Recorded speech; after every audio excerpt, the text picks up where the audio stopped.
अस्सलामु अलैकुम नाज़रीन। माकड़ इंसान जो साथ तमाम पुराणो आहे। माकड़ जो ज़िक्र कुरान पाक, महाभारत ऐं इंजील में भी आयो आहे। तारीख़ में अड़ा कई वाक़ियात मिलन था जंहिंमें असांखे ख़बर पए थी त माकड़ जे करे कई फसलूं तबाह थियण जे नतीजे में बेशुमार इंसान कहत जो शिकार थी मौत जे मुंहं में हलिया विया आहिनि। हिकु वाक़ियो अॼु खां 1700 साल पहिरें थी गुज़रियो आहे जॾहिं माकड़ जा वॾा वॾा झुंड चीन जे हिकु इलाइक़े ते हमलावर थिया ऐं उते मौजूदु फसलुनि खे चट करे छॾियाऊं। किरोड़नि जी तादाद में मौजूदु माकड़ खे खाइण लाइ कुआ पैदा थिया, जंहिं करे ताउन जी वबा पखेड़िजी वई ऐं उतां जी 98% आबादी सफ़ाई हस्ती तां मिटिजी वई। माकड़ दुनिया जे हर इलाइक़े में पैदा थींदी आहे, पर जॾहिं मौसमी हालात इन्हनि लाइ साज़गार हूंदा आहिनि त इन्हनि जी तादाद में नाक़ाबिल तसवुर इज़ाफ़ो थी वेंदो आहे ऐं ही ख़ुराक जी तलाश में वॾे वॾे झुंडनि जी शक्ल में उन इलाइक़नि ते हमिलो कंदियूं आहिनि जिते सावक मौजूदु हूंदी आहे। असांजे ख़िते में माकड़ जी अफ़ज़ाइश रेगिस्तानी इलाइक़नि में थींदी आहे। ॾखिण एशिया यानी असांजे ख़िते में हिन 18वीं ऐं 19वीं सदी में वॾी तबाही मचाई हुई। ही माकड़ ओभर अफ्रीका जे रेगिस्ताननि में पैदा थींदी आहे ऐं उतां हवाउनि जे रुख़ ते उॾरंदी सऊदी अरब, यमन, अमान ऐं मुतहिदा अरब अमारात जी तरफ़ ईंदी आहे। मौसमियाती तब्दीलियुनि जे करे हिन साल उन इलाइक़नि में वक़्त खां पहिरियां तमामु घणो मींहुं पियो। तूफ़ानी बरसातुनि में माकड़ जी ज़बरदस्त अफ़ज़ाइश नस्ल थी।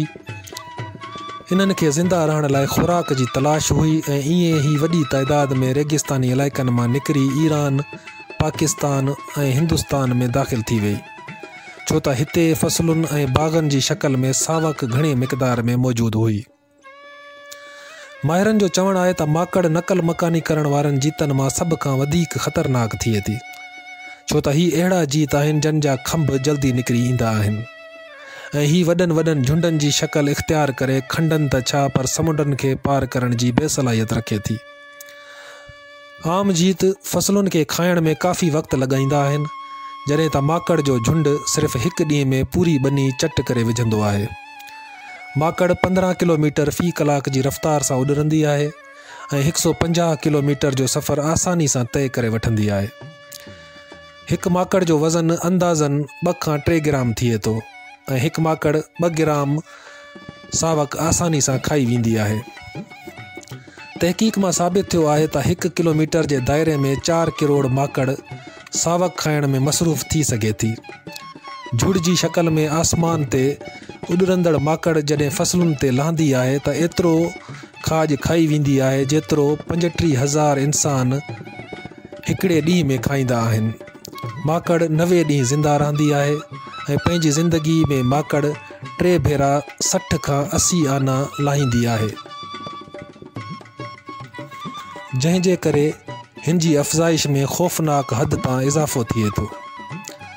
ज़राअत लाइ केतिरे क़दुरु ख़तरनाक आहे इन जो अंदाज़ो हिन खां लॻाए सघिजे थो त 1 किलोमीटर स्क्वायर जे इलाइक़े में 4 खां 8 करोड़ माकड़ हमलावर थींदियूं आहिनि। पाकिस्तान में हिन वक़्तु माकड़ 25 सालनि खां पोइ एतिरो वॾो हमिलो कयो आहे ऐं आख़िर में हिन दुआ सां इजाज़त वठंदुमि त अल्लाह साईं हिन अज़ाब खां असांजे मुल्क खे महफ़ूज़ रखे। आमीन। अल्लाह वाही।